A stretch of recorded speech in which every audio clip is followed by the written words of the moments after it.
여러분 안녕하십니까? 채널K 뉴스입니다. 뉴욕 한인회가 지난달 14일 모금 운동을 시작한 지 한 달도 안 되는 기간 동안 30만 달러 모금에 성공했습니다. 오늘 뉴욕 한인회관에 체납 세금을 납부했는데요. 뉴욕 한인회는 오늘 오전 회관 앞에서 조촐한 기념식을 개최했습니다. 정세진 기자가 보도합니다. 오늘 오전 뉴욕 한인회관 앞, 뉴욕 한인회 관계자들과 한인단체장 등 10여 명이 모여 간단한 기념행사를 열었습니다. 회관 살리기 운동을 전개하고 동포사회에 모금을 시작한 지 한 달도 채 안 된 기간에 모금 총액이 30만 달러를 넘어섰고 오늘 오전 체납 부동산세를 모두 납부했습니다. 오늘은 아주 기쁜 날입니다. 동포 여러분들께서 보내주신 성원으로 저희들이 오늘 이렇게 30만 불 미납된 세금을 오늘 만납했습니다. 그래서 저희 빌딩이 이제 완벽하게 깨끗하게 가압류로부터 해방이 됐습니다. 보내주신 성원 진심으로 감사드리며 앞으로 더욱더 열심히 일을 해서 우리 한인회가 우리 동포 사회의 자랑이 되도록 하겠습니다. 감사합니다. 오늘까지 모아진 성금은 총 32만여 달러. 어제 직능단체협의회 회장단이 3,500달러, 내일협회 3,370달러, 뉴욕 한인 경제인협회에서 7,250달러, 이세종 전 뉴욕 한인회장 5,000달러 등 뉴욕 출신 한국 거주자들이 5,500달러를 보내왔으며 오늘 뉴욕 사무기기가 1만 달러를 도네이션했습니다.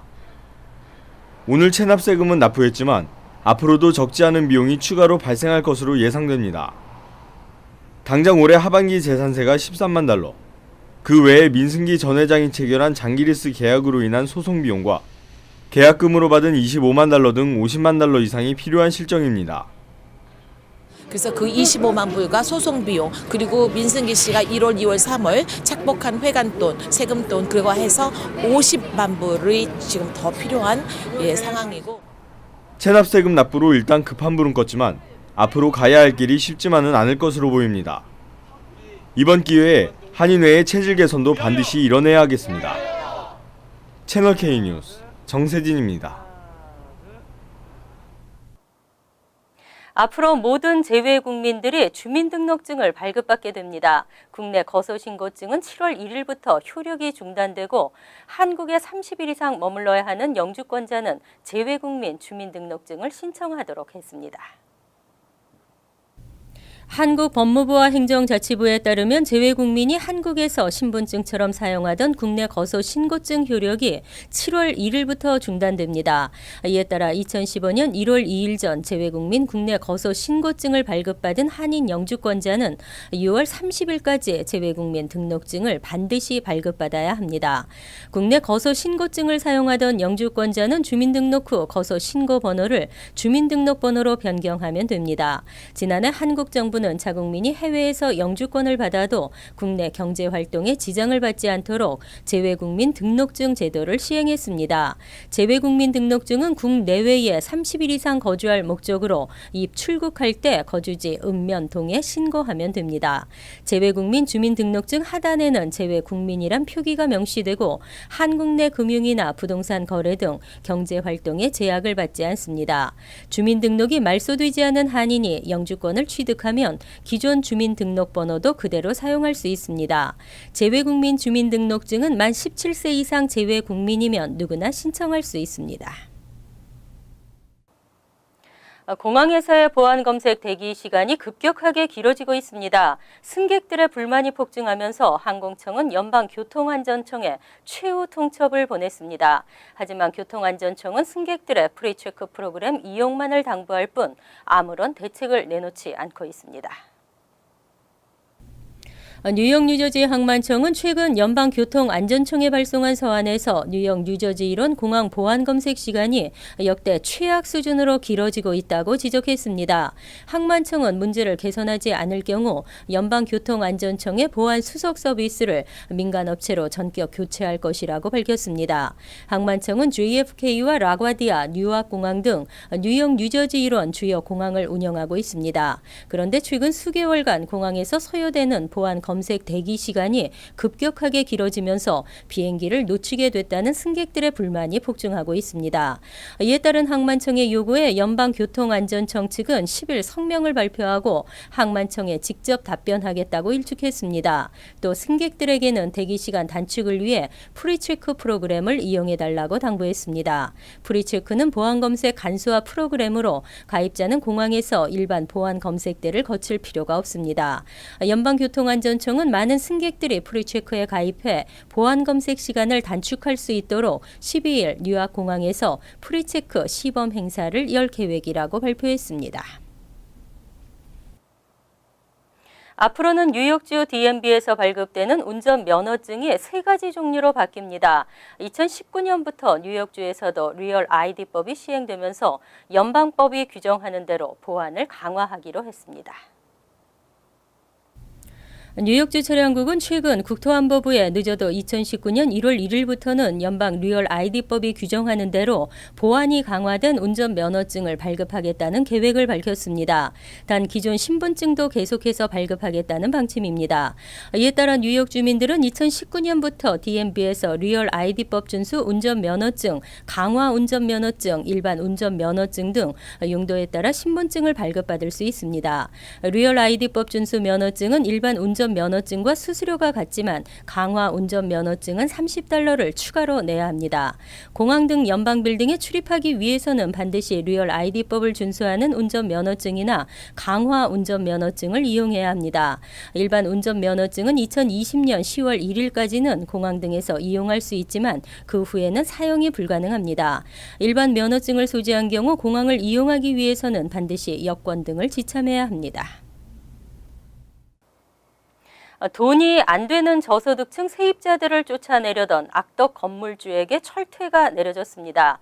돈이 되는 임대인만으로 빌딩을 채우겠다는 욕심장이 빌딩 소유주에게 본보기가 될 것으로 보입니다. 뉴욕주 에릭 슈나이더맨 검찰총장은 9일 기자회견을 열고 49세 스티븐 크로먼을 사기와 절도 등 20개 중범죄 혐의로 뉴욕주 대법원에 기소했다고 밝혔습니다. 크로먼은 25년 동안 부동산 사업을 하면서 맨해튼에 140개 이상의 주거형 빌딩을 보유한 부동산 재벌입니다. 검찰은 크로먼이 주거형 빌딩을 통해 얻는 임대료 등 수입을 부풀리고 은행에서 $4,500만 이상의 사기 대출을 받았다며 사기와 문서 위조, 중절도 등 20개 혐의를 제기했습니다. 슈나이더맨 검찰총장은 크로먼을 범죄 혐의로 기소한 것은 임대료 규제 아파트를 금강으로 생각하는 빌딩 소유주에게 강력한 메시지를 보낼 것이라고 말했습니다. 크로먼이 유죄로 인정되면 최대 25년형을 받게 됩니다. 검찰에 따르면 크로먼은 아파트 세입자 중 뉴욕시 규정에 따라 임대료를 올리지 못하는 세입자를 내보내려고 협박한 것으로 알려졌습니다. 특히 저소득층 세입자를 나가게 하는 아파트 관리인에게는 보너스를 내걸고 독려까지 한 것으로 확인됐습니다. 퀸즈 한인타운 일원의 도로들이 보행자들에게 위험한 도로로 지적됐습니다. 특히 퀸즈 블러바드는 보행자 사망자 사고가 가장 많은 죽음의 도로로 꼽혔습니다. 도로 안전 개선을 위한 비영리 기관 트라이스테이트 교통 캠페인은 최근 2012에서 14년까지 뉴욕주 각 도로별 보행자 사망사고 보고서를 공개했습니다. 보고서에 따르면 뉴욕시에서는 퀸즈 블러바드와 힐사이드 애비뉴를 비롯해 브루클린 플랫부시 애비뉴에서는 각각 11명의 보행자가 교통사고로 사망했습니다. 세 도로는 뉴욕시에서 사망자가 가장 많은 죽음의 도로로 꼽혔습니다. 이어 브롱스의 그랜드 콩코드 도로에서 10명의 보행자가 사망에 2위에 올랐고 플러싱 한인타운을 관통하는 퀸즈 노던 블러바드와 함께 라커웨이 블러바드에서 각각 8명의 보행자가 사망해 사망자 수가 3번째로 많았습니다. 이어 맨해튼 브로드웨이와 3번과 퀸즈 자메이카 애비뉴, 브루클린 애틀랜틱 애비뉴 도로에서 각각 7명의 보행자가 사망했습니다. 그 뒤로 플러싱 한인타운으로 통하는 퀸즈 루즈벨트 애비뉴를 비롯해 맨해튼 암스테르담 애비뉴, 브루클린 이스턴 파크웨이에서는 각각 6명의 보행자가 사망했습니다. 한편 이 기간 뉴욕주 전체 도로에서 발생한 교통사고로 사망한 보행자 수는 총 782명으로 집계됐습니다. 뉴욕시 정치인들이 학교 주변에 과속 감시 카메라를 대폭 늘릴 것을 촉구했습니다. 스쿨존 카메라가 설치되면서 학교 주변 과속 차량이 60% 이상 감소했다는 지적입니다. 레티샤 제임스 뉴욕시 공익공호관을 비롯한 뉴욕 일원 정치인들과 교통 관련 비영리 단체 관계자들은 지난 9일 뉴욕 시청 앞에서 집회를 열었습니다. 이들은 집회에서 시내 학교 인근 보행자 교통사고를 줄이기 위해 스쿨존 감시 카메라를 대폭 늘려야 한다며 뉴욕주 의회가 관련 법안을 조속히 통과시켜 줄 것을 촉구했습니다. 데보라 글릭 주 하원 의원은 지난 4월 뉴욕주 내 모든 초중고교 반경 1325피트 이내에 스쿨존 감시 카메라 설치를 의무화하는 법안을 의회에 상정한 바 있습니다. 제임스 공익공호관은 드블라지오 뉴욕시장의 비전 제로 정책과 함께 스쿨존 카메라가 설치된 이후 학교 주변 과속 차량이 60% 이상 감소했다고 설명했습니다. 특히 학교 주변 보행자 사망 사고의 절반 이상은 감시 카메라가 없는 곳에서 발생했다며 스쿨존 카메라는 사고 예방을 위해 반드시 필요하다고 강조했습니다. 스쿨존 카메라는 평일 오전 7시부터 오후 6시까지 작동되고 1회 적발 때마다 $50의 벌금이 차량 등록자에게 부과됩니다. 청소년과 성인의 전자담배 흡연 인구가 증가하고 있습니다. 이에 따라 어린아이들의 니코틴 노출도 매년 급격히 증가하고 있습니다. 대책 마련이 시급한 것으로 지적됐습니다. 전미독국물센터는 지난 2012년 1월부터 2015년 4월까지 액상 니코틴과 전자담배 간접 흡연에 노출된 6세 이하 아동들의 신고 전화 건수를 분석했습니다. 센터에 따르면 아이들이 전자담배를 만지거나 입에 문 경우 간접 흡연으로 이상 증세를 보이거나 액상 니코틴을 삼켜 독국물센터에 신고한 케이스는 총 4,128건에 달했습니다. 신고 건수는 2012년 월 평균 14건에서 2015년 월 평균 223건까지 증가했습니다. 대다수의 신고가 액상 니코틴 관련 문제로 어린이들은 심각한 피해를 입진 않았지만 일부는 마비와 혼수 상태 등 극심한 케이스도 보고됐습니다. 뉴욕주에서는 지난해 12월 18개월 된 신생아가 액상 니코틴을 마시고 사망하는 사건이 발생하기도 했습니다. 전문가들은 2010년과 2013년 사이 전자담배 흡연 성인 인구는 2배, 2013년과 2014년 사이 청소년 전자담배 흡연자는 3배 가까이 늘어 대책이 시급하다고 강조했습니다. 이어서 LA 지역 한인사회 소식입니다. 월드옥타 LA의 차세대 무역스쿨이 올해로 13주년을 맞았습니다. 올해는 처음으로 LA뿐만 아니라 미 서부 지역을 아우르는 통합 행사로 개최됩니다. 노정윤 기자가 다녀왔습니다. LA 세계 한인 무역협회 월드옥타 LA 주관으로 오는 6월 3일부터 5일까지 2박 3일간 열리는 차세대 미래 경제인 양성 프로그램 차세대 무역스쿨은 올해 처음으로 샌프란시스코, 덴버 등 미 서부 지역을 통합하는 무역스쿨로 행사가 열립니다. 이에 따라 올 행사 타이틀도 월드옥타 2016 제13차 북미 서부 통합 무역 컨퍼런스로 명명됐습니다. 통합무역스쿨이라는 외형적인 변화뿐만 아니라 그 전에 교육에 치중했던 부분을 조금 떠나서 실무적인 부분에 좀 더 많이 포커스를 해서 프로그램이 진행이 되고 있다는 것이 이번에 조금 주안해 주실 포인트라고 말씀을 드릴 수가 있습니다. 특히 올해 행사는 기존의 차세대 무역스쿨과는 달리 2016년 올해부터 해외 현지 무역스쿨과 모국 방문 교육 등으로 2개 프로그램으로 세분화되어 치러집니다. 먼저 이곳 LA 지역 교육은 남가주의 명문대학인 페퍼다인 대학 캠퍼스에서 MBA 프로그램 교수들이 무역스쿨 참가자들을 대상으로 강의를 진행합니다. 또한 LA 항만청 등 정부기관 전문가들이 현장 경험을 바탕으로 강의를 하게 됩니다. 저희가 13차까지 왔던 그 노하우를 가지고 우리 동포사회의 1세들이 고생하셨지만 1세들 이외 1.5세에서부터 4세까지 차세대들이 아니면 동포 자녀들이 많은 참여를 하여서 이 좋은 프로그램에 참여하셔서 좋은 교육을 받았으면 좋겠습니다. 해외 현지 프로그램은 전 세계 23개 지회 규모로 공동 진행되며 이곳 LA를 비롯해 해외 현지 교육 수료자 중 우수한 인재들은 모국 방문 기회도 제공됩니다. 월드옥타가 13년째 진행해온 차세대 무역스쿨은 재외동포 경제 리더를 양성하는 목적으로 1.5에서 4세대들에게 무역 실무 교육을 실시해 글로벌 마인드를 함양할 수 있도록 도와왔습니다. 특히 MIT에서 진행하는 부트캠프 프로그램에서 차세대 무역스쿨의 참가자들이 높은 인정을 받는 등 월드옥타 LA의 차세대 무역스쿨 프로그램이 다시 한번 각광받기도 했습니다.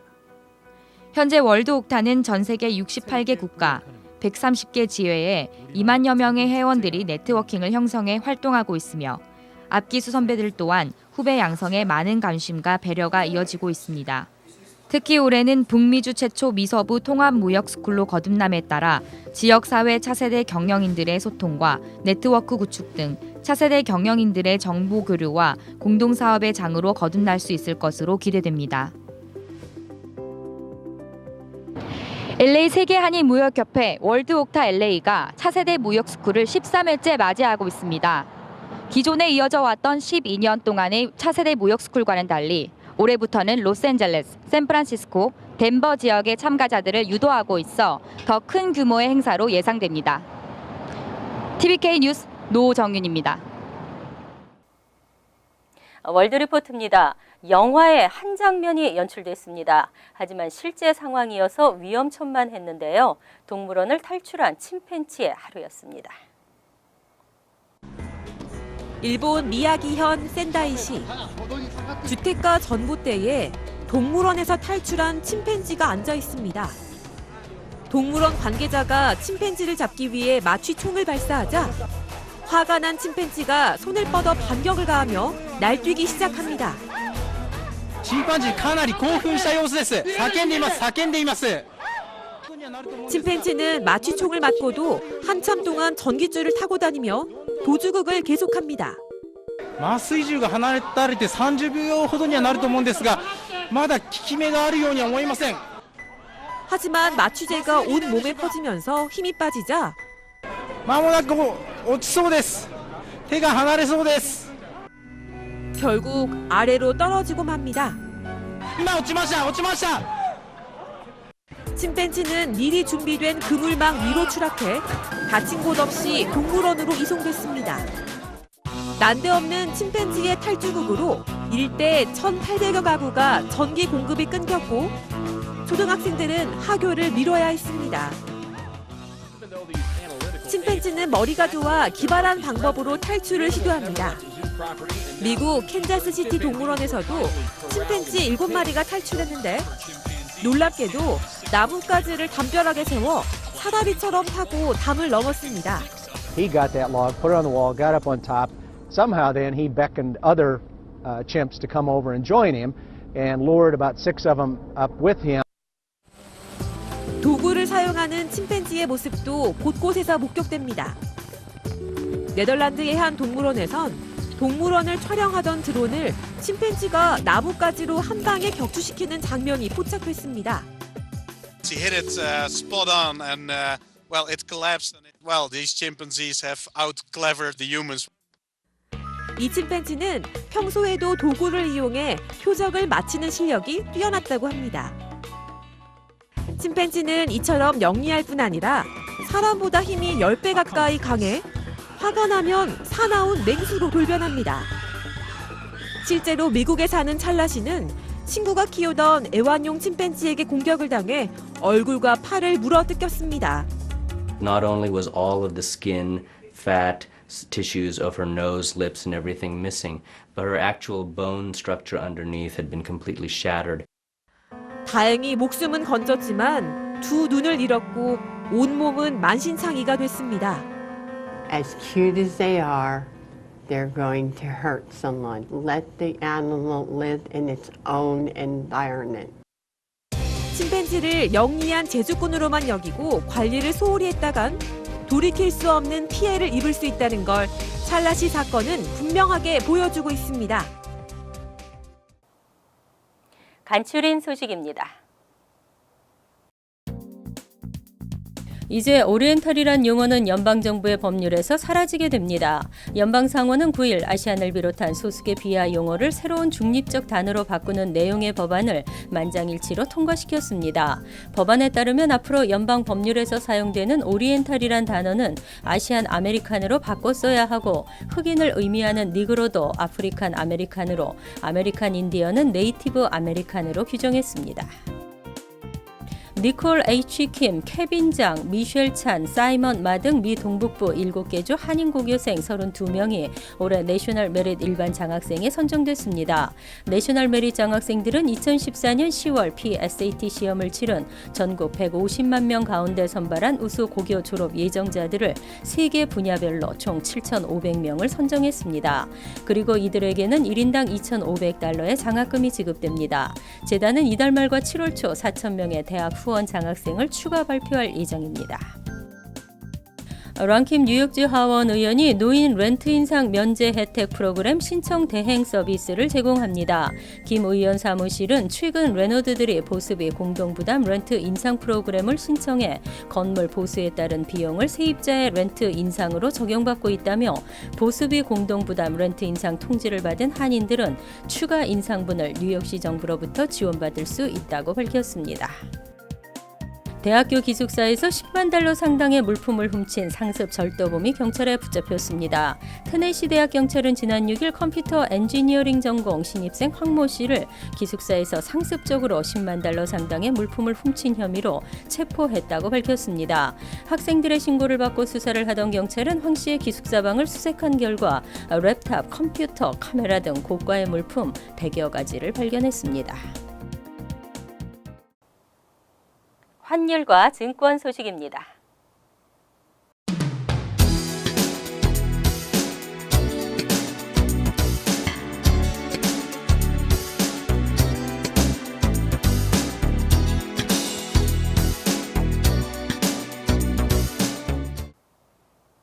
이어서 날씨입니다. 목요일은 대체로 맑은 가운데 곳에 따라 흐리겠습니다. 낮 최고 기온은 72도, 섭씨 22도, 밤 최저 기온은 54도, 섭씨 12도로 예상됩니다. 금요일은 흐리고 비가 내리겠습니다. 토요일은 간간히 흐리면서 한 차례 소나기를 뿌리겠고 오후부터는 폭풍권 안에 들겠습니다. 일요일은 대체로 흐린 날씨가 이어지겠습니다.